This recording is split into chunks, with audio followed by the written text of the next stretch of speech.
right after university. This was like 6 or 7 years ago at this point.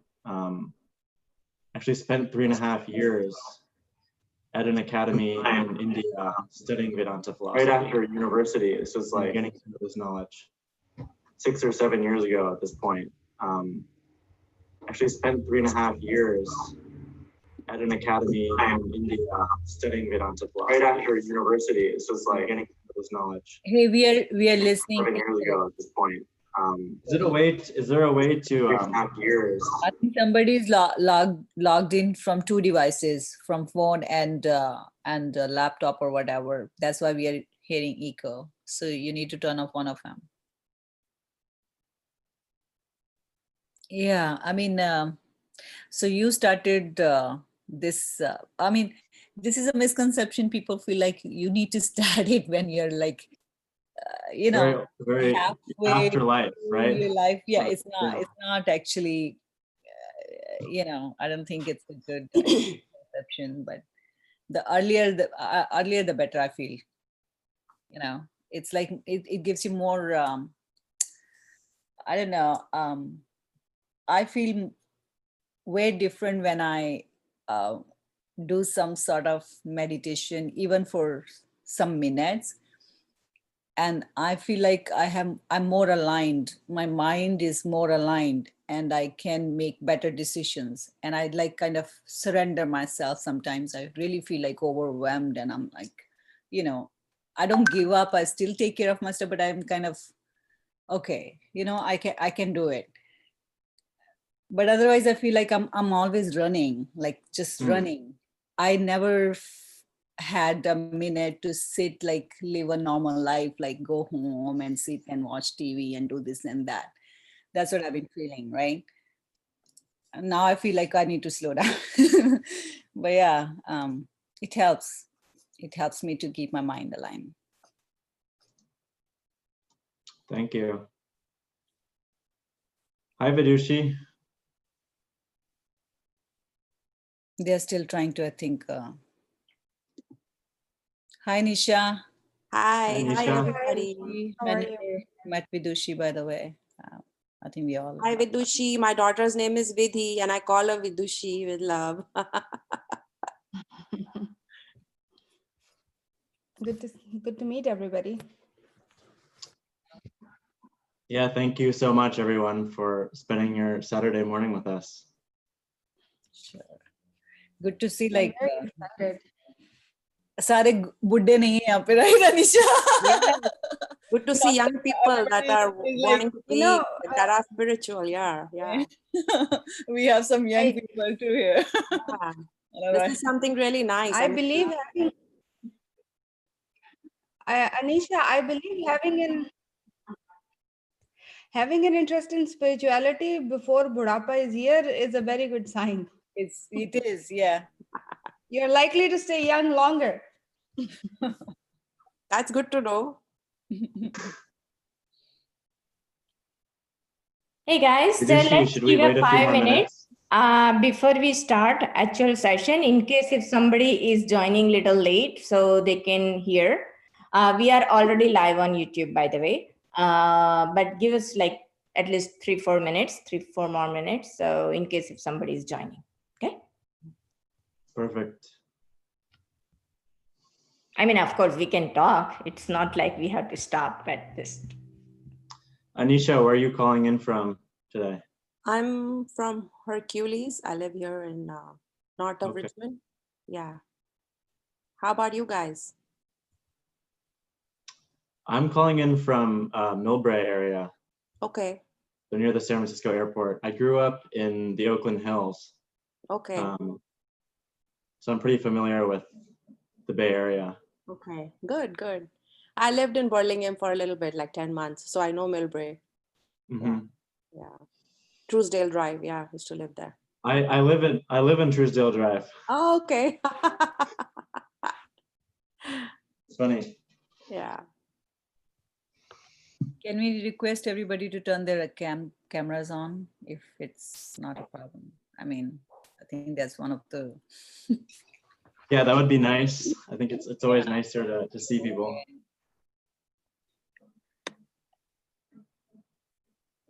So have you all had these kind of meetings before, or is this the first? No, this is the first one for us. Okay. Okay. I attended Neeta's, but that's not actually on spirituality, but it was more like psychologist thing. But yes, it was partially, you can say, I don't know, one of those sessions I attended, it was about meditation and yoga and some sort of, I think this will be a different flavor of spirituality today. yeah, I think this A little different, a little bit more jnanam focused, rather than, the hatha yoga and meditation. So a little bit more around the knowledge aspect of spirituality. So it'll be a different flavor for everyone. Yeah. Interesting. Look forward. It'll get you all thinking, hopefully. And questions are always welcome, encouraged, in fact. So Okay. if you have any question on something I've said in the seminar, then always feel free to, raise your hand. And it's all about the questions. The questions are the best way we learn, in fact. So much information is, bombarding us all the time. But when you actually take some time to ask a question, to formulate a question and say, hey, that didn't make sense. Why is that? How is that? What's the explanation or basis for that statement? Then you create a gap in your mind for the knowledge to come in. So we always encourage questions. The more questions, the better, as a tool for learning. Should we get started, Vidushi?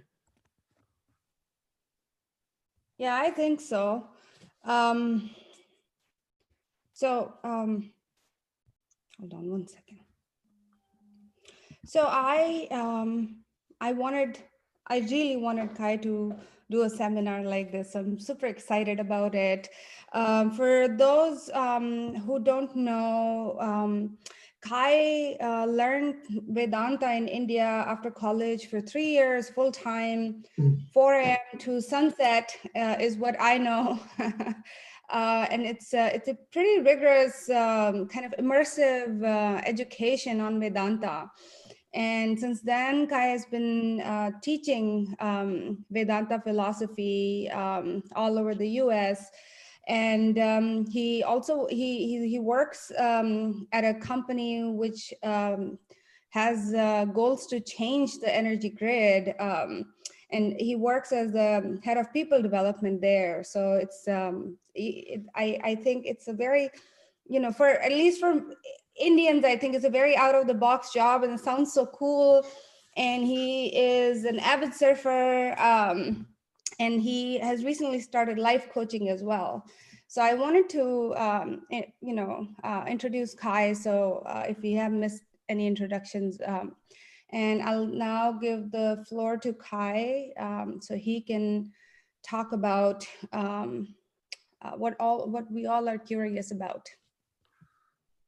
Can I ask a question? Sure. So, where did you learn Vedanta from? Like, what part of India or what institute? It's called the Vedanta Academy. Where is it based on? It's near Lonavala. Oh, Lonavala. Okay, got it. Thank you. All right, I put together presentations. I'm going to share my screen with everybody. Oh, it says host disabled screen sharing.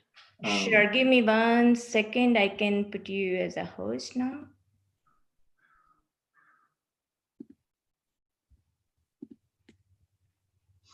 Thank you.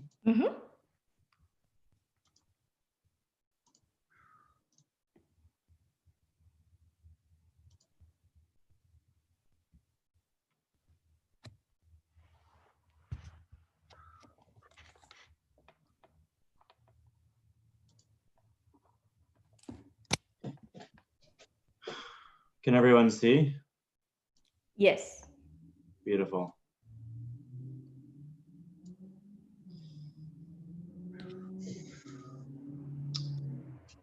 All right, so this is a talk about spiritual knowledge. And I'm going to walk us through kind of the definition of spiritual knowledge. What do I mean when I talk about spiritual knowledge? And also walk us through, the difference between religion and spirituality.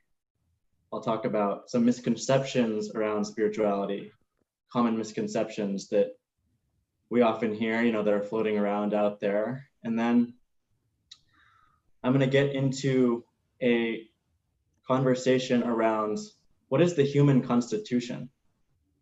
So some of you all might have, psychology, psychiatry backgrounds.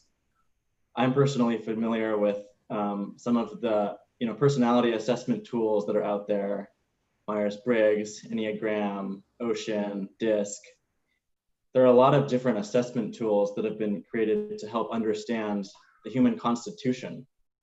What is a human being constituted of?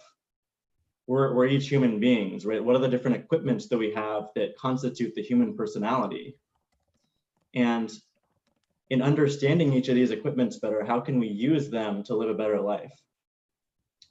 So that's kind of the agenda for today. I also put together an intro slide on myself. I think some of the information here is a little bit repetitive after Vidushi's kind introduction, but I guess kind of the arc of my story is I graduated from Pomona College down in Southern California in 2014. It's a liberal arts college, so I was kind of fascinated by all sorts of topics, but I ended up majoring in mathematics because I thought it was a foundational way to build your thinking and problem solving ability. After Pomona, I was inspired by this Indian philosophy called Vedanta. My best friend at Pomona was an Indian guy who he was quite into Vedanta himself. And so he introduced me to this philosophy. He knew a teacher back in India who he was inspired by, who had started an academy. And so we both went together after finishing Pomona and joined this 3-year immersive program, very rigorous, full-time study. We're living kind of out in this village near Lonavala for 3 years. Total immersion into both Vedanta and I would say Indian culture as well. So it was a really foundational experience for me, I would say, both spiritually but personally as well. And then I came back after the program and I was looking for a way to really integrate all these ideas and practices that I had learned in India into a career and into just my life as a whole. So what does it look like to live a spiritual life as a modern working individual who wants to have a family, who has a normal social life, etc.? What does that all look like? And I'd say it's been an interesting journey to figure that out in the last 3 or 4 years since being back. And since being back, I've kind of been involved in a number of things, kind of all tied to this theme of self-development. What does transformation of the personality look like? If we're talking about treating our personalities as a topic, what does growth within the personality look like? At the emotional level, at the physical level, in terms of the types of actions you execute, your clarity, your ability to kind of think things through and break down complex problems and handle the challenges that life brings to each of our doorstep. So what does growth look like at each of those levels, and how to kind of translate that into these different facets of my life and career. And I also got married last year in India, in Nasik, actually. It's a photo of my lovely wife here. She has attended a lot of these sessions in the past, but she's a PhD student at Stanford and she has a lot of homework to do today. So she's working on like a probability problem set. right now, so couldn't join us. But if you stay with us, you will probably meet her at some point. Her name is Kiran. So I think the big question here, maybe that, I don't know, I would be asking, at least if I were in your shoes, is why did this, 22-year-old guy from the Bay Area who grew up, with an Asian American upbringing, what appealed to him about this Indian philosophy? Why did he decide after undergrad, he graduated from a great college with a mathematics degree, could have gone down any number of career pathways. What made him decide to go to India and want to study this, spiritual knowledge in the context of Vedanta? And I think I was thinking about that question for this talk. And I think it was really two reasons. The first of which, I think one of you alluded to already, is I recognize that a lot of people, they look towards spirituality kind of either in the middle of life, after they're having some challenges or problems, that midlife crisis, so to speak, or at the very end of life, after they've gone through all their innings and the game is kind of at the end. Then they figure, oh, now I have time in retirement or after stepping back for spirituality, for understanding these principles and this knowledge which can help you live life. And I thought, hey, wait a minute. Why wouldn't I was super interested in the subject. So my thought was, why wouldn't I spend some time understanding and really gaining some mastery over these practices and principles before I was jumping into the bulk of my life, so that I'd have these ideas, so that I'd have these perspectives, so that I would have these practices in and through my life, in and through my career, the relationships that I would develop, my family life, etc. So that was kind of the first motivation, is why don't I gain this knowledge before I enter the bulk of my life? And then the second was, I looked around and I saw kind of more or less two classes of people. I saw a lot of people in the Bay Area who I knew, who were very dynamic, very active, but admittedly very stressed out, a lot of anxiety. We talk about mental health, a lot of instability kind of with their own mind, with their own emotions, moving at 100 miles an hour, but not really knowing how to deal with their own mind, with their own personal challenges that arose as they were, tackling these big problems and big goals in life. On the other hand, I saw a group of people who were less ambitious, more relaxed, but, and who were not stressed, but they weren't, producing the same action and results as that first class of people. And, I looked around at my family and everyone was basically in that first class. I think most people we know in the Bay Area, it's the type of culture that's like moving 100 miles an hour, very results focused, always looking around the corner, what's next, what's next, what's next. And it was the first class of people. And so I was thinking, if I don't kind of fortify myself with some higher perspective, with a different kind of vision of life, why am I going to be any different from them? I'm going to be exactly where they are in 20 or 30 years when I'm looking at my parents, say, who are admittedly very successful. They've done very well in life, but they still had all of these problems and challenges that, say, just managing their own emotion, managing ego, managing family relationships, all the day-to-day aspects of life, I think, that can really make it fulfilling. And so I thought, I need to fortify myself and try to combine these two outlooks. So I thought that this knowledge offered an approach to life that helped you combine the dynamism and the action and the kind of result orientation of the first group of people, and the peace of mind, the perspective, the wisdom that second group of people enjoyed.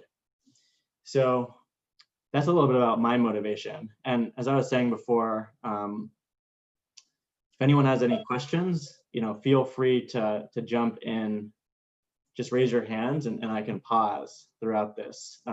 We do have some time at the end probably about 15 minutes or so for Q&A. So you can also save it.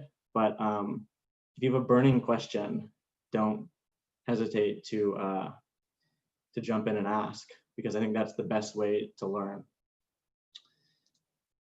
All right, moving right along. I kind of already covered the agenda, I think.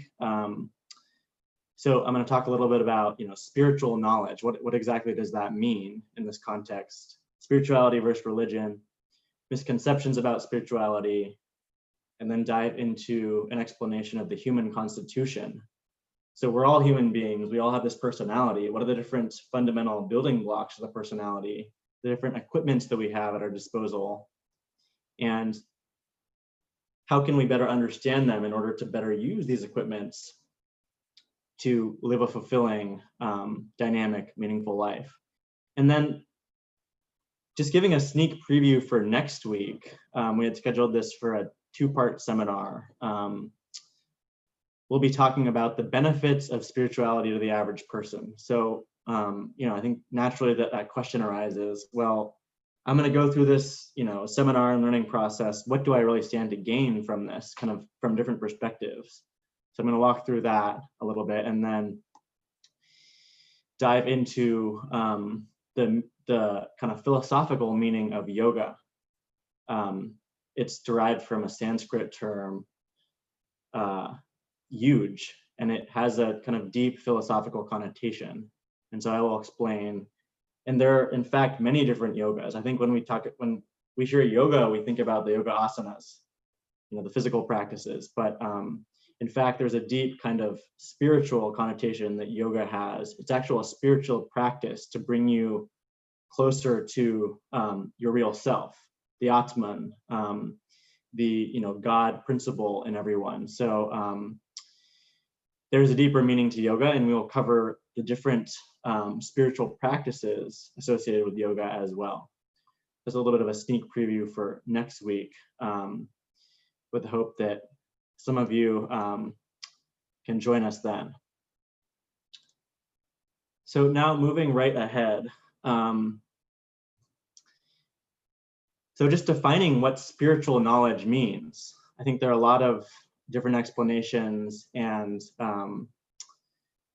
perspectives on spiritual knowledge out there, but I would say it's really an intersection of these two terms. So it really comes down to what does spiritual mean, and then what does knowledge mean, right? So starting with knowledge, there are all types of knowledge out there, right? I mean, each of you in this room probably have a background, a degree in science, in physics, in engineering, in a language, in a social science, perhaps. Someone may have gone to culinary school. These are all knowledge of a different subject, right? Spiritual knowledge, I would say, is knowledge focused on you, understanding who am I? I don't know how many of us have ever asked that question. Who am I? What is my personality constituted of? If I strip away these various layers, what is left? Is there something more core or fundamental to me than these aspects that I've associated with? So understanding yourself, and then these life principles. And the life principles are all geared at really finding the happiness, the satisfaction, the peace of mind that we're all looking for. And so we step back and we recognize that each and every day, each and every experience that we enter into, we are looking for happiness, we're looking for peace of mind, we're looking for satisfaction. But it's not always obvious where these lie. And there are a lot of kind of traps that we can fall into in actually pursuing this happiness that we're seeking. It's not so obvious. If it were obvious where happiness resided, none of us would have a need for this type of class or this type of learning. But it's not always so intuitive where exactly the happiness, the purpose, the satisfaction, the peace of mind that we're all seeking actually resides. So here are a set of principles to help us understand those relationships between the actions, the emotions and thoughts that we're entertaining, and that happiness, that peace of mind that we're all seeking. So the purpose of this seminar, the purpose of spiritual knowledge, is to understand yourself better and understand these fundamental aspects of life through self-inquiry. And I think the beautiful aspect of this knowledge is that each of your lives and your experiences are actually the best laboratory, I would say, to actually test out these ideas. So nothing that I say here should be kind of taken at face value, should be taken for granted. Each and every idea should be processed through your own experiences, through your own life, through your own reasoning process, to ask the question, does that make sense? What is the basis for the statement that is being made? How does this claim really match up with my life experiences, the experiences of people around me, etc.? So you are the best judge of the truth or merit of these ideas, and your life and the experiences that comprise it are the best evidence for it. So, we're here to analyze, discuss, understand, and actually question as well. I mean, I keep bringing this up, questioning. What's the basis for this? How is this said? Why is this the case, or why is it not the case? And in which situation and context? So questioning is the kind of vehicle or the medium through which we're going to be able to gain a deeper understanding of these ideas. Here are a few of the questions that might come up in this seminar, or even beyond. So define selfishness.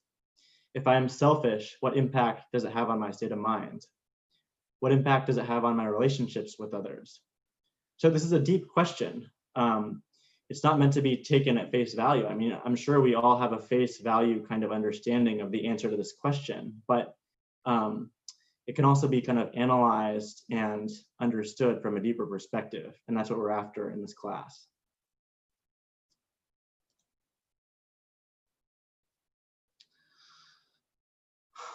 So again, I think I can't say it enough. Questioning here is encouraged, welcome, in fact, essential, necessary, I would even say. My teacher back in India used to say, I thought he had a really nice way of encapsulating the importance of questioning. He said, knowledge is always taken, it's not given. I'm gonna repeat that again. Knowledge is taken by a recipient who is interested, who is receptive, who's seeking out the knowledge. It's not given to somebody who is not interested. So, the implication of this statement is if somebody isn't ready to receive the knowledge, I mean, I think there are lots of different applications of this principle. It could be with children, it could be with coworkers, it could be with our partners. But I think the essence of this statement is that if somebody is not ready to receive or interested in the knowledge that we would like to share, there is no point in us imposing upon them with that knowledge. In fact, oftentimes it has a reverse effect. When we share knowledge or impose an idea upon somebody who is not so interested, I think it tends to backfire, right? Sometimes the person tends to do the exact opposite. I mean, you might have experienced this with your children, or have felt this with your partner when they keep imposing and telling you, do this, don't do this, do this, don't do this. Your gut reaction to that is to do the exact opposite of whatever they're telling you. So just bear this principle in mind. Knowledge is taken by somebody who's interested. It's never given. And kind of along the lines of questioning, there are 3 different motivations that one might have for asking a question. I think this is really kind of interesting to think about. The first questioner really asks a question to demonstrate what they know. So it's not somebody who's looking to actually learn something. It's that student, if you think back to your school days, it's the student who's just looking to showcase to the entire class and to the teacher what they know.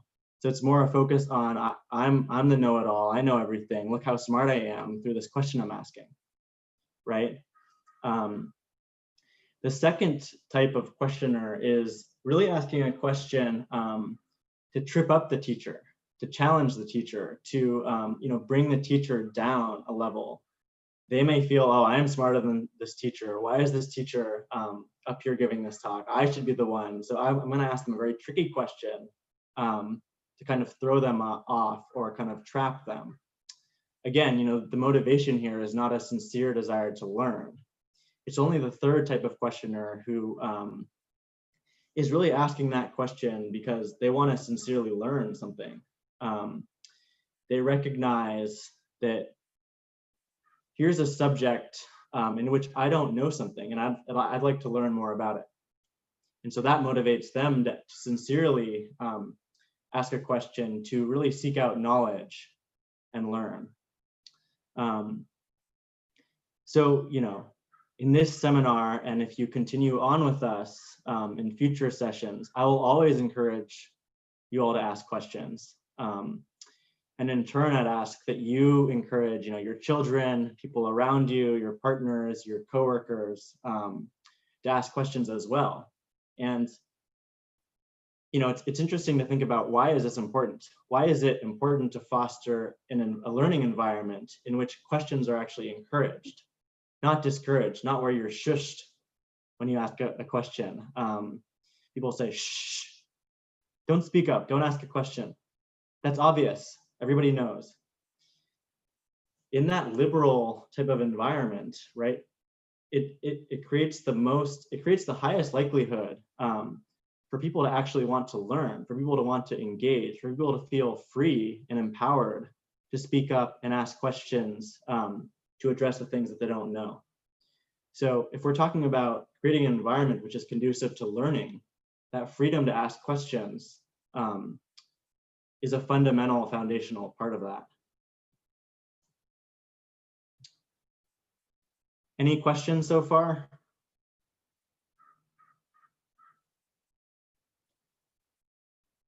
Do a few more folks want to turn on their video? If you wouldn't mind. Thank you. I appreciate that.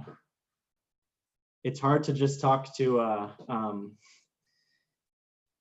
kind of the screen here, Thank you.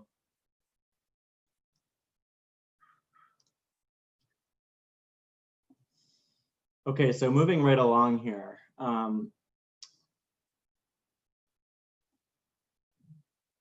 A few more questions emerge. So what is the importance of gaining knowledge, and what is the difference between knowledge and wisdom? I think these are common questions that people ask, I think perhaps taken for granted. I'll actually turn that question over to the group. Anybody have a thought around what is the importance of gaining knowledge first, and then what is the difference between knowledge and wisdom? And the answer might be in the slide here, so it might be a giveaway, but does anyone have a perspective to share on this question? I think it's most things we beat ourselves up about. Like, I know I should meditate. I know I have at least a basic idea of what I'm going to gain from it, but I don't do it. And then I beat myself up for not doing it. But I'm not, because I know I need to practice it, but I'm not practicing it. So it's that I have the knowledge, but I don't have the wisdom.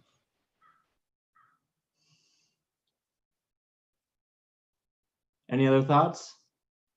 I think that's a great And it can be vice perspective. You have a knowledge, but you didn't have a knowledge. Now you have a knowledge, and when you actually are practicing it, you have the wisdom too. I guess it's the same thing, but it's just like vice versa, I feel like. Yeah, so knowledge is probably step one. I mean, it's impossible to practice something unless you first know it. So the importance of gaining knowledge is it opens up a new possibility, right? So if you don't know something, if you don't know, for example, what is the impact on my mind of a very self-centered approach to life versus a very unselfish approach where I'm, in it for others as well. If you don't know what the difference is, if you've never encountered that idea before, then that possibility isn't available to you. But knowledge at least gives you the possibility of a different way of approaching a situation, a different skill set, a different perspective on life. And then as Vidushi, I think, was saying, wisdom is where you're actually embodying that knowledge. So a lot of times there's a gap between what we know we should do. I mean, I gave some examples here, which I think are pretty relevant to most people: exercise, eating healthy, gossip, spreading just that tendency to talk behind people's back that can be so satisfying. We all know it's not something we probably should do. Yelling at our children, I think, is maybe another one. I don't have children yet, but I can imagine that that urge might arise sometimes, and you shouldn't do it, but sometimes it just happens anyway. So there's still a gap in a lot of these things between what we know we should do and what we're able to practice and live by kind of at the day-to-day level. So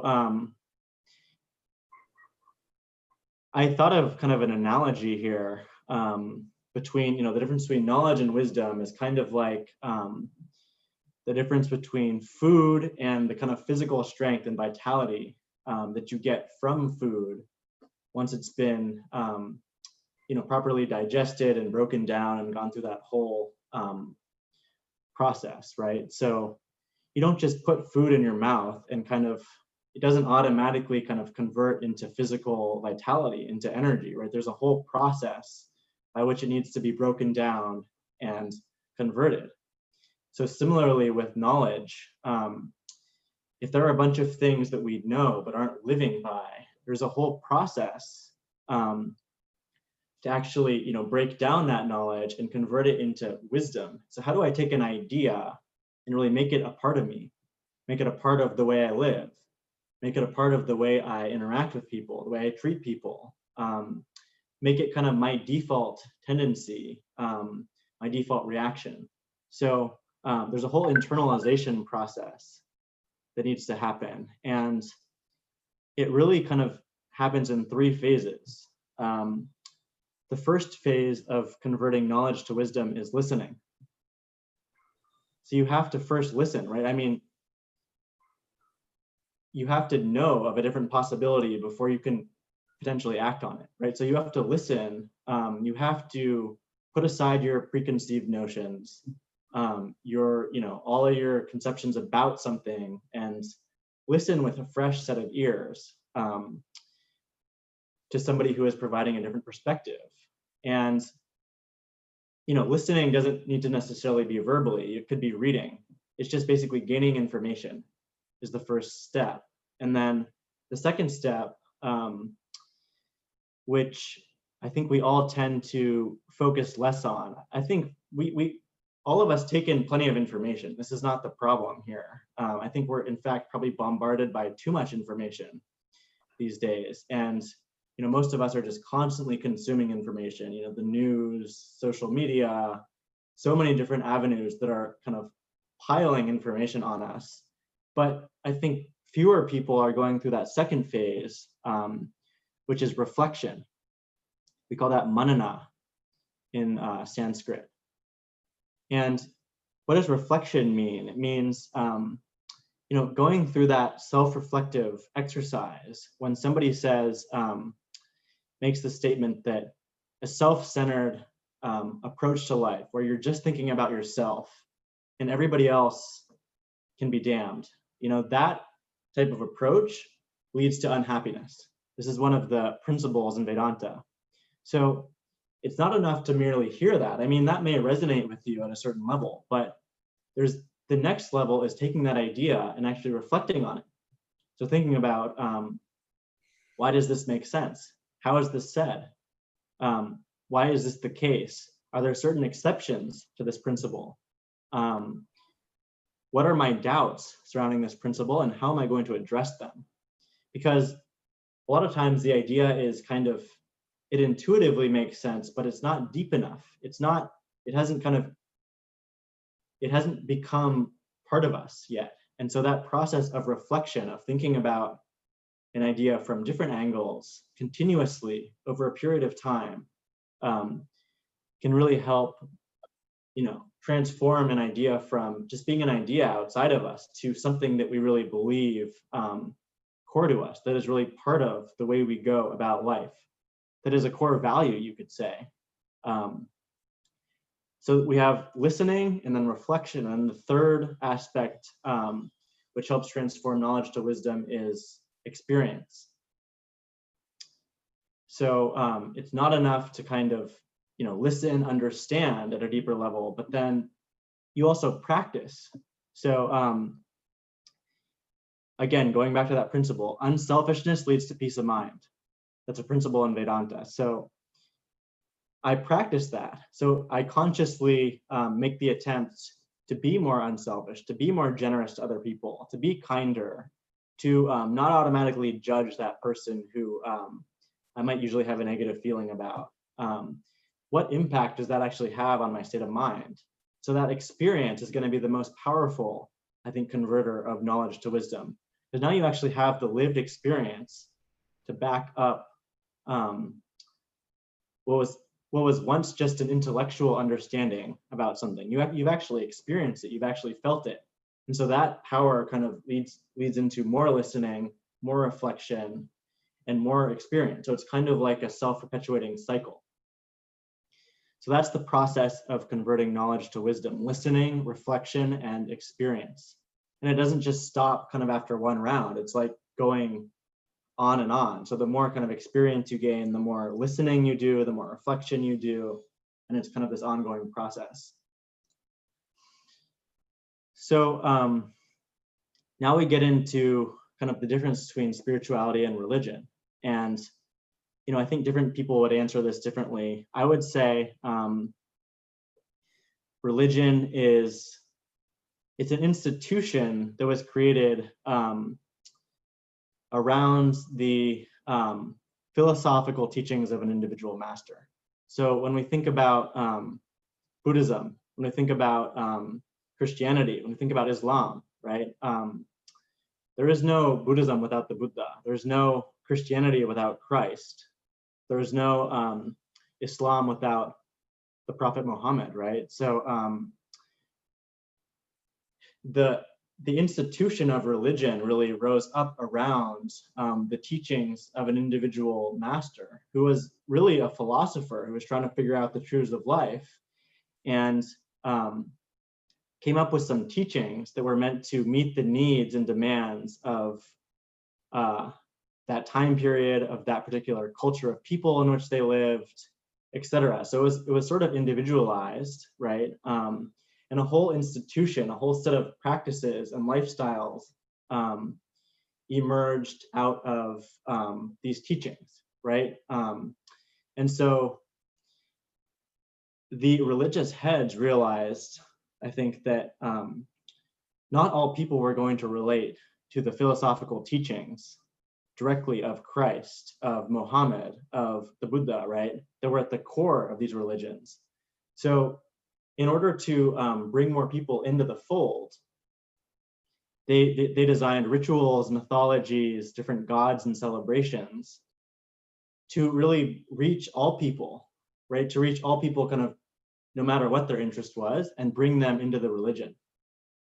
So, I mean, when we look at India, for example, I don't know if you all have ever thought about why is like every aspect of of life in India kind of divinized, right? There's a god or goddess that was created around each aspect of life, right? So you do a Lakshmi Puja if you're looking for wealth, right? If you're a student and you're looking to gain knowledge or ace that test, you do a prayer to Saraswati, right? You're starting a business and you're looking for success, you do a Ganesha Puja. So every aspect of life was kind of given a kind of spiritual flavor to it in order to kind of bring everyone into the religion, no matter what you were doing, so that everyone could be reached. I'd say spirituality, especially spiritual knowledge, I mean, I think there are different approaches to spirituality. In this classroom, we're approaching it from the knowledge perspective. It's concerned with the teachings of religion. So when we look at the teachings of a Christ or a Krishna or a Muhammad or a Buddha, what were these masters actually saying? What was their message? What was the philosophy that they were espousing to people during the time? So spirituality is much more of an examination of the philosophy, of the message, kind of stripped away of the rituals, of the mythology, of the gods and celebrations. It is, what is the message and how do we apply this to our lives to live a more fulfilled, happy, meaningful life?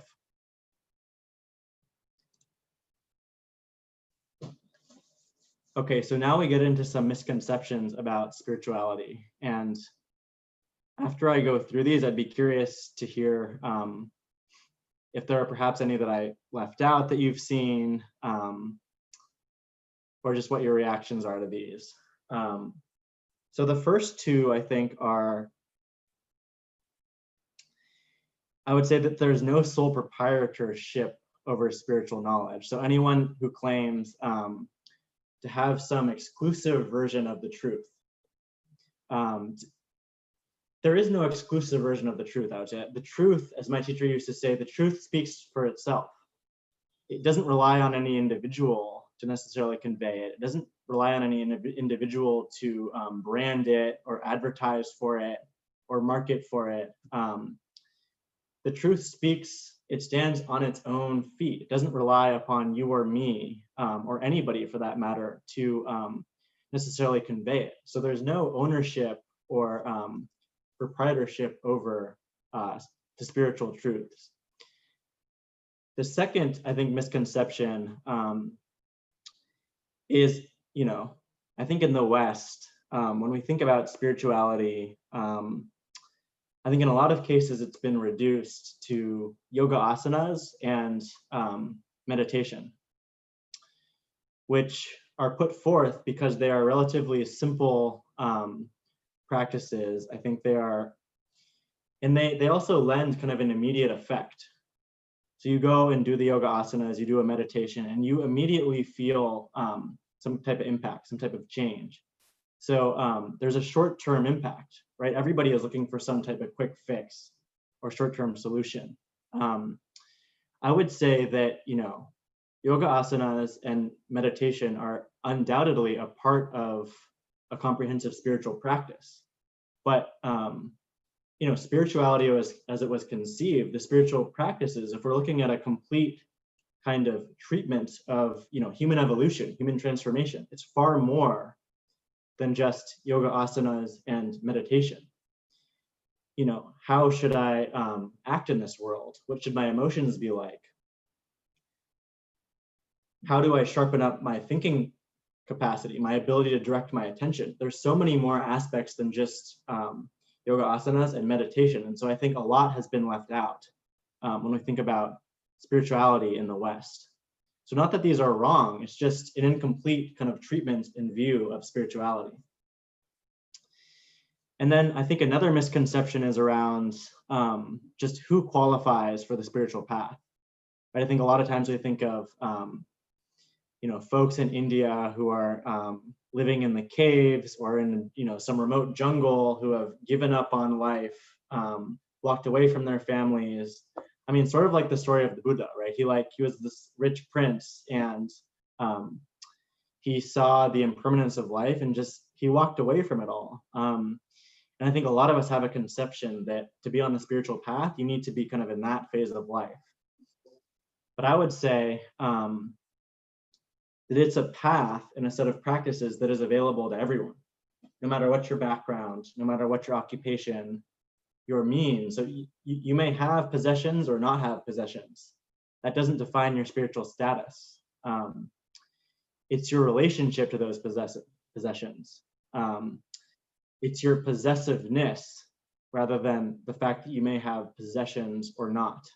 And it's open to people from all religious backgrounds as well, I would say. So it spans, I would say, the teachings from all religions. I think some of the concepts that we study in Vedanta cut across and intersect with the teachings from all sorts of religions. So it's not limited to someone from any particular religious background as well. And then this last point around misconceptions is that spirituality is not a path. The spiritual path is not one of giving up anything. I think this is going back to the story of the Buddha, who just, he gave up everything that he had in order to tread the spiritual path. But it doesn't necessarily need to be that way. When we think about, I'll just share this really simple example. A child, some of you may have children, right? And the children have toys, they have playthings. And, the playthings make up their world, right? That's what they care about. That's what they value. That's what they desire. That's what makes them happy. At some point, the children will become teenagers. And in growing up, it's not like the children will have to discard their toys. In growing up and becoming a teenager, their interest in the toys automatically falls away. It's not like they need to do anything. All they need to do is grow up to become a teenager. And all of a sudden they have a new set of values, a new set of cares, a new set of things that make them happy. So all the way through life, right? From teenager, you go to college. Again, you grow out of the teenage interests and you grow into the interests of a college student. You leave home and you're looking to find yourself. A whole new set of desires and interests emerge. And then you become an adult and, automatically the interests and values of the college student, right, fall away. And you develop the interests of an adult. So in none of those cases were you actually throwing away anything or giving up anything. The whole process was initiated by your growth. As soon as you grew into a higher perspective, a higher set of values, something different that you cared about, automatically what you had previously cared about kind of fell away. So this process is not one of giving up anything. It's a process of growing into a higher dimension, growing into a set of values that is more fulfilling, that is more satisfying, that provides actually more than the values that you believe in right now.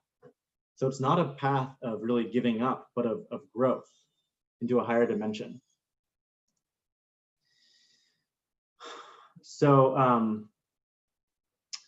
how does Vedanta fit into all of this? So, I think Vedanta, it's a knowledge that was really conceived or derived in ancient India.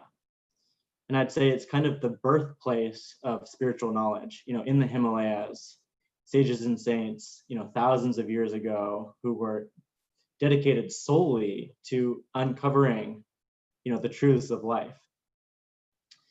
And,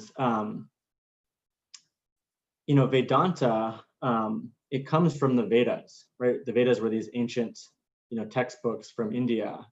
And it actually forms the basis of a lot of the Eastern philosophy that we see. So the philosophy in Hinduism, the philosophy in Buddhism, the philosophy in Jainism, those are all derivations of this Vedic philosophy, which was derived, thousands of years ago, kind of in the Himalayas, on the banks of the Ganga there. And so, the question here is, or just something to share around Vedanta, is just the derivation of this word, Vedanta. So it's actually a Sanskrit word, and it's derived from two roots. So Veda means knowledge, and Anta means end. So Vedanta literally means kind of the end of knowledge. And there are two meanings for that word. The first is kind of a literal meaning. The knowledge of Vedanta was, it came from the Vedas, right? These ancient kind of Indian textbooks. And the Vedas were these giant textbooks that contained knowledge from all different facets of life. And the very end portion of the Vedas contained the Upanishads. I don't know if you all have heard of the Upanishads, but they were these very short, kind of concise, deep philosophical texts that contained kind of the deepest truths about life, about who am I, kind of at the most core, fundamental, foundational level. When I remove all of these masks that we've put on, around our titles, our roles, our relationships, our name, our nationality, all these relative identities that we have, who are we at the most core, foundational, fundamental level? So it was questions around who am I, and what is the nature of reality? All of these changing experiences, what actually persists in and through all of it? Is there anything real here that exists in and through all of these different changes that we're going through? So the Upanishads were chiefly concerned with questions of that nature, kind of the ultimate questions around, the nature of reality and who am I at a core level. And so Vedanta, it was derived, or it is the knowledge of the Upanishads. I mean, put very simply, the Upanishads were at the end of the Vedas, and so that's how Vedanta gets its name. The end of knowledge, because it was from the Upanishads, which were found at the end of the Vedas. And then the other kind of play on words, the other definition of Vedanta, or the other meaning rather, is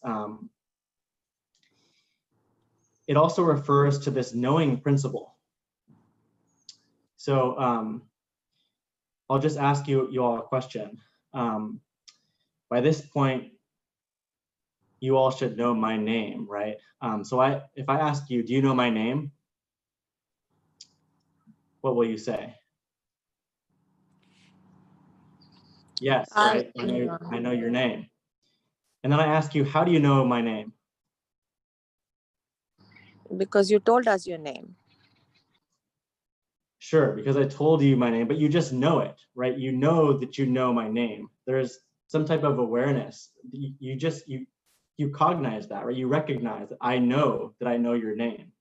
So just stick with me here. So if I ask you, do you know my father's name? You say no, right? And I ask you, how do you know that you don't know my father's name? Because I wasn't told about your father's name.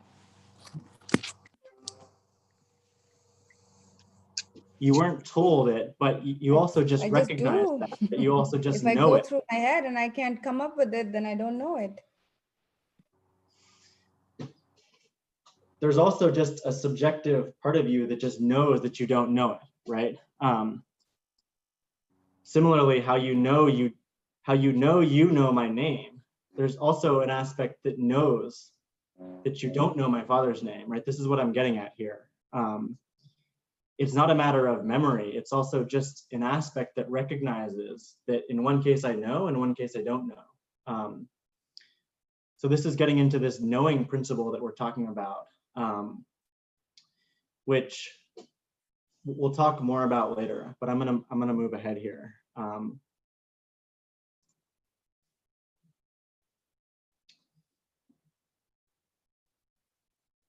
So in Vedanta, it provides a really nice definition for life.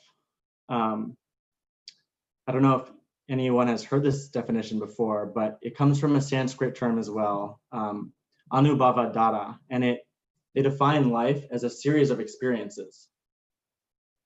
A constant flow of experiences makes up each of our life, right? So this is an experience, we woke up this morning and hopped out of bed, that was an experience. We'll go on to, something else, whatever we're doing the rest of the day, that'll be an experience. So one after the other, from birth to death, it's nothing but a flow of constant experiences. And in each experience, there are two building blocks of an experience. So there's a subject and an object, right? So the subject in all experiences is you. You're the common factor in all of your experiences, right? That never changes. The object keeps changing, right? So right now you're listening to me. I'm the object of your experience. It might have been your kids earlier. It might have been the meal you were cooking. after this, you might drink some chai, right? That's a different kind of objective experience. So each of the objects keeps changing, but at the core of each experience, at the core of your life, right in the middle, is you. And so I think the observation here is that when we're looking to improve our lives, often we focus on the object side of the experience. We focus on what do I need to change in my environment? What do I need to change around me to improve my life? Rather than focusing on how do I work with that subject, which is fundamental, right? It's the common denominator in each experience. That subject, I'll be bringing that subject into each and every experience. So how do I work with the subject to improve it, to then improve your life? Because we're all looking for a better life. And so, the fundamental shift here, I would say that spiritual perspective is to start looking rather than externally for the changes that need to be made in people around me, in the conditions, in the environment, in the weather, in the food I'm eating. How do I work with this subject to change my expectations, to change my emotional reactions to situations, to change my perspective in order to lead to a better life? So the shift here is from kind of that external perspective, always on the object, to what is going on within the subject.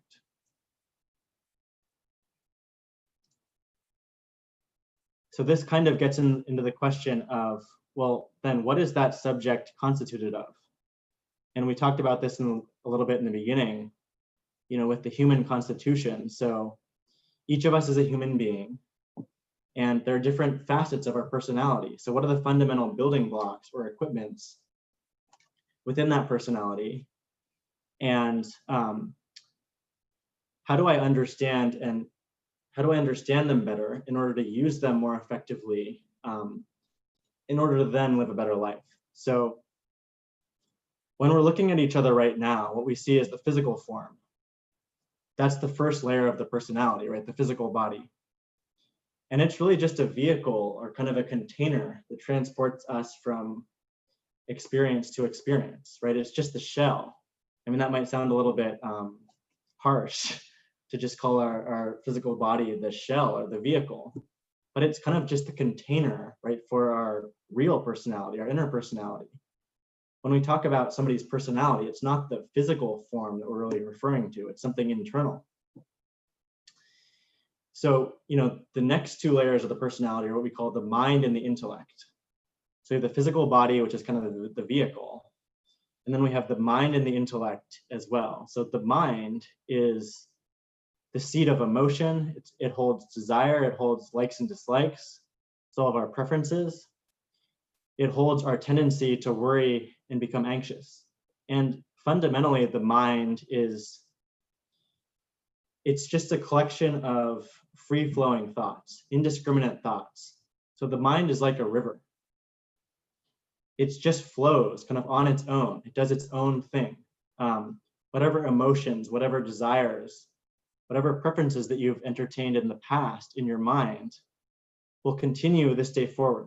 It just flows like a river. I mean, this is why I included this example of a river. The intellect is your capacity to think, reason, judge, decide, direct the mind, step back, guide your attention from one thought or one emotion to the other, to actually choose, I want to do this versus that.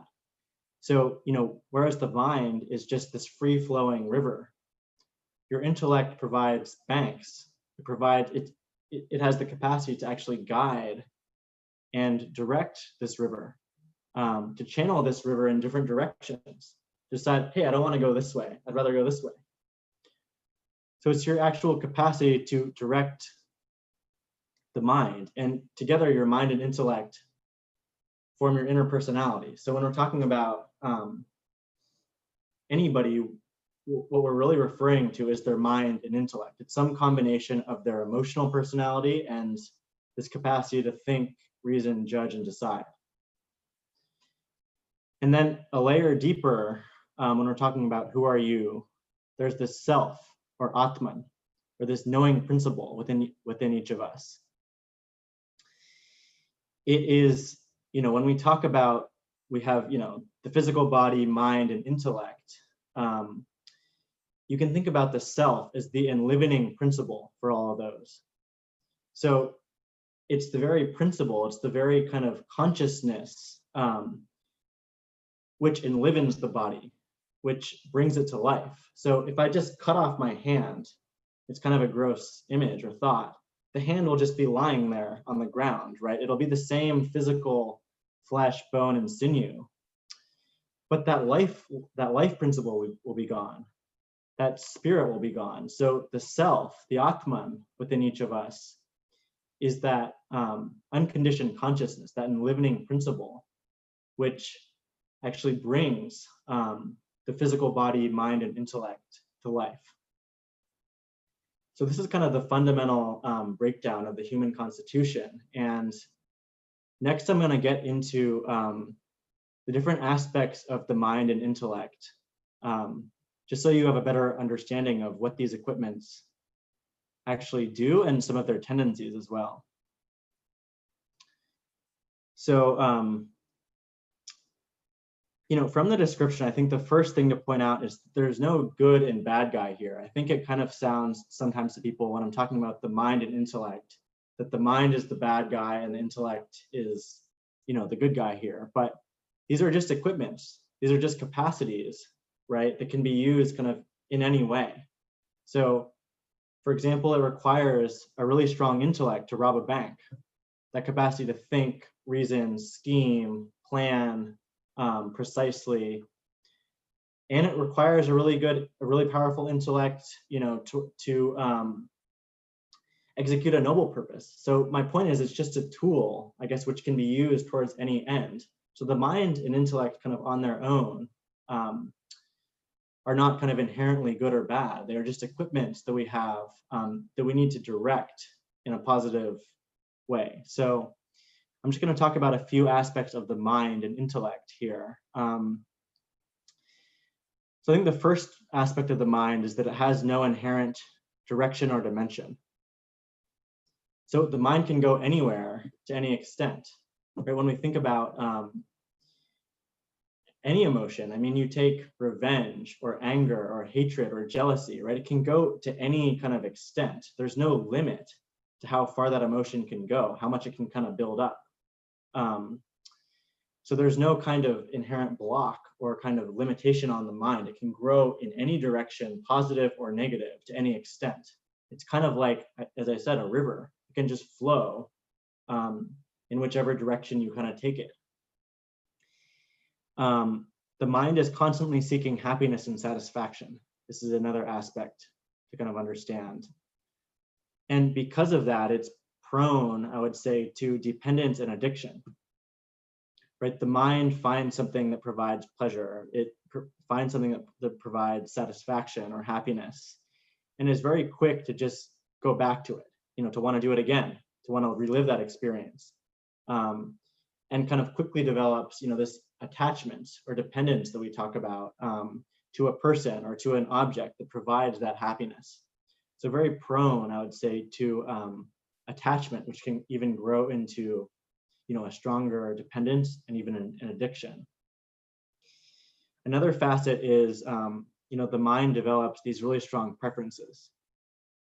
So I think this is really visible if you have, small children. I like this, I hate this, I don't like this, I like pepperoni, I hate olive on my pizza, right?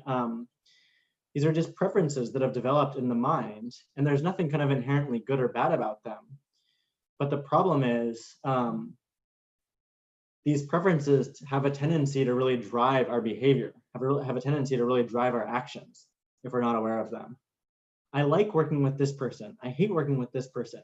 Well, in a corporate setting, the person that we like may not, or dislike may be the one who's the most effective at the job. We may have to work with somebody who we dislike in a certain way. So a lot of times these preferences can run contrary to our longer term goals and what's really kind of good for us. So there's not always an alignment between our preferences, I think, which are very usually short-term, and, you know, our long-term responsibilities and goals. And then the last aspect is that the monkey mind, you know, this is why I chose this picture here, it really struggles to stay still. And I think we see this more than ever, you know, with just the advent of technology just everywhere. And it kind of just, it's very hard to kind of keep your attention in one place. You know, all the time, our attention is getting pulled into the past, into the future. Well, this is a natural tendency of the mind, I think, which has just been exacerbated by technology. But on its own, the mind is kind of like a monkey. It's very restless. It's jumping from, you know, past to future, past to future. Doesn't like to kind of stay in one place, do one thing, shanti, you know, stay still, relax, very restless, and, you know, what's worries of the past, we say, and anxieties of the future. It's always worrying about what happened in the past and, you know, becoming anxious over kind of what's yet to come, those results that might be just around the corner. So the bottom line, I think, with the mind is that there is very little understanding and awareness of what is going on, you know, within our own mind.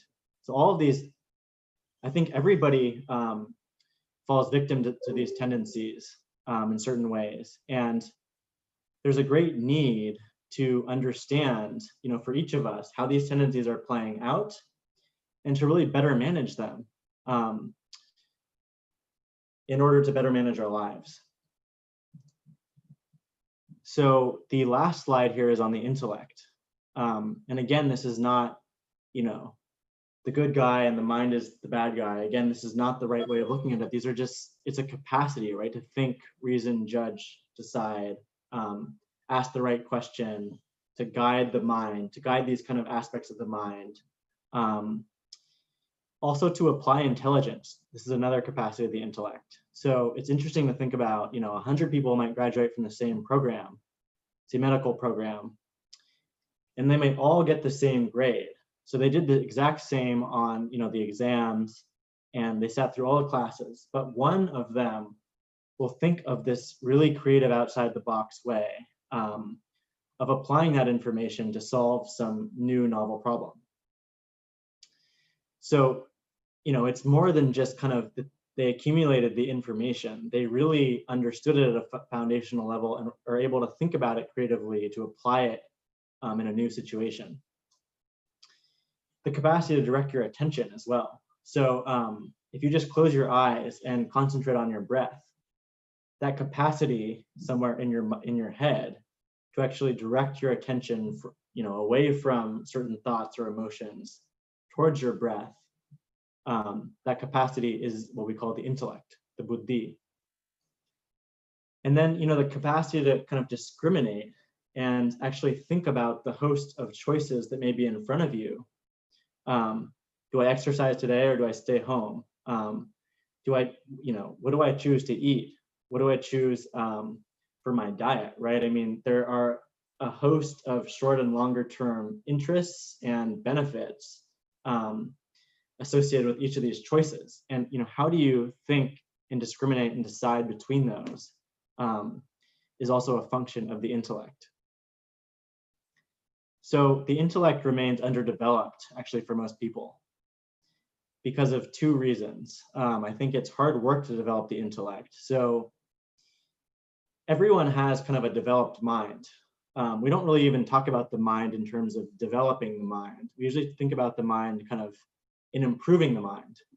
So, you know, the mind contains certain emotions and desires and preferences. We can think about kind of improving the quality of the mind, but everybody has a developed mind. Everybody has pretty strongly developed preferences and emotions and desires. But that's not necessarily the case for the intellect, right? That capacity to actually think, reason, judge, decide, discriminate between thoughts, guide, that there's a wide kind of variety of development, you know, for different people, just based on what you've done. And the reason being is it's difficult. It's not easy work to necessarily think ask that extra question of why is this being said? How is this the case? It's not necessarily intuitive for everybody to kind of get in the mindset of asking that question and developing that thinking capacity. The other reason it's undeveloped for most people is that the intellect only emerges fully within the personality by age 10 to 12. This is another interesting thing to think about. So really up until that point, you're almost pure mind, you know, as a young child. I think that's one of the reasons why, you know, young children can be so sweet and so kind of innocent seeming, so they're just pure mind. There's no thinking, there's no scheming, there's no planning really going on behind the scenes. That intellect hasn't emerged. So the mind basically has a huge head start right on the intellect. And so if we don't kind of put effort in to develop the intellect after it emerges, it's going to, in most cases, kind of trail behind the mind in terms of its strength and development. The last thing is, how do you develop the intellect? The intellect is kind of, you can think about it as a muscle. It's a capacity. I mean, just like a muscle has a certain capacity to like lift a certain amount of weight, right? Your intellect has a certain capacity right now to think, to problem solve, to ask the right question, to actually guide your mind, to hold your attention on one thought versus another, right? It has a certain capacity, it has a certain strength. By using it over time, you can develop that capacity. By not using it, you lose the capacity. It's just like a muscle. So, you know, the foundational way to develop this intellect is to use it. And this type of classroom provides a lot of material that is kind of fodder for your intellect, is kind of food for your intellect to think about, to question, to assimilate, to integrate. And so this knowledge and this classroom is a great opportunity to develop the intellect, but so is, you know, everyday life. I mean, every experience, every moment is really an opportunity to develop this thinking capacity that you have. And, you know, with your kids, to also encourage them to develop this thinking capacity. Just because you have gone through school, this is something we're taught, you gain information. I mean, this is what I was kind of highlighting with the doctor. You go through medical school and you gain a bunch of information, but you don't necessarily gain the ability to critically think about it. You don't necessarily gain the ability to kind of have that next level insight or application of that knowledge. That development of the intellect is not necessarily a part of everybody's schooling. It's just a dissemination of a bunch of information. So, you know, both for you and those around you, encouraging them to, you know, first become aware of this intellect and the distinction between the mind and the intellect, and then to develop this intellect will serve as a great benefit, I think, in everybody's life.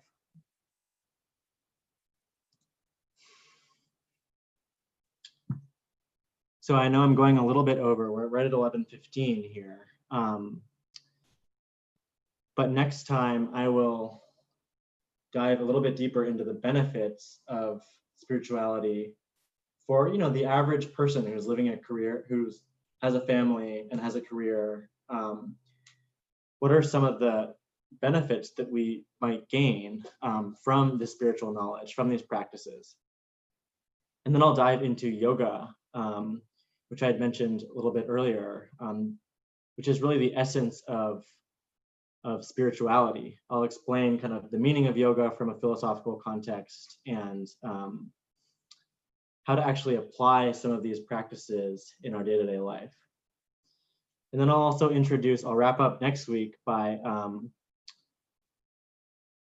introducing one of the Vedanta texts that I studied under my teacher in India, and there may be an opportunity to, if folks are interested in continuing with a weekly study class around one of these texts. Any questions before we wrap up today? I know we're a few minutes over, but if folks have a couple extra minutes, we can field a few questions if anyone has one. I have one.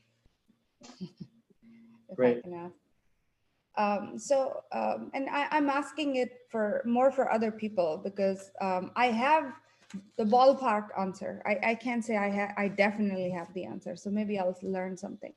But you know, spirituality is knowing about yourself, finding out more about yourself, who you are, right? So how to get there, how to achieve it feels like a really long, arduous process. And I, you know, when I had not attended some classes, I was completely clueless about how to achieve it. Like what is it that we will do together, maybe as a group, to achieve it? Like where do we start? Where do we go from here?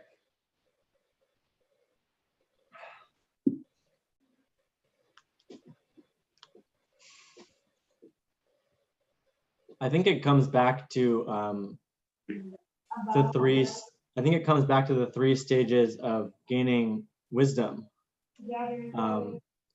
So it starts by listening. So it doesn't have to be this class, but you know, taking it upon yourself to find a teacher or find a book that resonates with you and take in spiritual knowledge. How many people are doing that regularly to actually be exposed to some of these truths that are put forward in these texts about how to live your life? And I think actually the first step, actually even before that, is to actually recognize that there might be something to learn. Just because I've lived X number of years and gone through X number of experiences, that I might not be an expert on every aspect of how I should live my life, how I should approach each and every situation. And I think you have to have a little bit of that recognition that, okay, here are some things that I could improve on. And that, you know, that desire to improve will really increase your receptivity when you're approaching, you know, gaining spiritual knowledge. So I think it doesn't take that long. I mean, it takes consistency, I think, to study earnestly. It doesn't have to be a lot, but you know, every day, 30 minutes, 20 minutes, whatever time you have in the morning. But you need to be dedicated, I think, to exposing yourself to this knowledge, gaining this knowledge, and then, you know, there are other practices that we'll get into next week around your actions, around your emotions, around your thinking, that also kind of play into the day-to-day experience. But I think it starts by, you know, recognizing your areas of ignorance and finding a teacher or a text that can provide some of the spiritual knowledge to fill in those gaps. And that's not going to necessarily take a huge amount of time. I think it just takes consistency, just like anything else. You know, every day for, I mean, 3 to 6 months, maybe it might sound like a long time, but in the scheme of entire life, I think you can get a pretty good background in that amount of time, just for how you might want to live. I have another question. This refers to your slide on Vedanta itself. So you spoke about two meanings. The second one is what I'm alluding to, refers to the knowing principle, pure consciousness that supports all forms of consciousness and reality. So why would the end of knowledge be alluding to, you know, recognition of reality? I mean, is that the end or is that the beginning?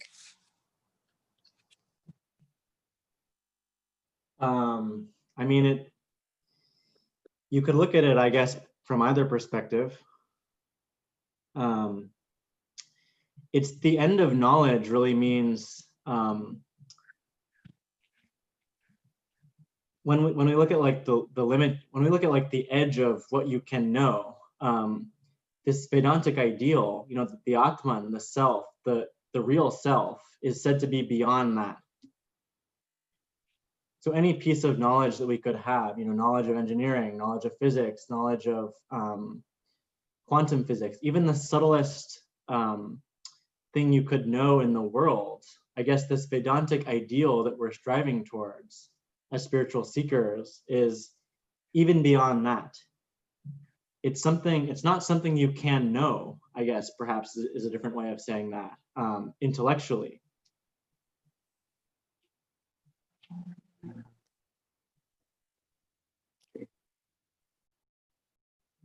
Does that kind of get at your question? Or do you still have a doubt? So I guess the way to interpret that would be that Vedanta is to know everything there is to get to reality, and after you reach reality, hopefully, which is nirvana, then that's another journey in and out of itself. Yeah, kind of. I would say that it's saying that reality is beyond anything you could know intellectually. It's not an intellectual experience. I mean, the example that's given, think carefully about this, is when you're in a dream, right? When you're dreaming, I can tell you about what it's like to wake up, right? And kind of enter into this world. But when you're in that dream world, that experience of waking up and that subjective reality of the waking experience, it's just beyond any knowledge, right, in the dream. Does that make sense? It's not something you can know in the dream. You have to wake up and actually experience it. So similarly, they say in Vedanta that, anything we could know in this state, this waking state that we're in, it's a limited kind of knowledge. It's not the real essential kind of self or reality that exists beyond it. We have to wake up into that state. That's a beautiful analogy. Thank you. You're welcome. Looks like Anshul has their hand up. Do you have a question?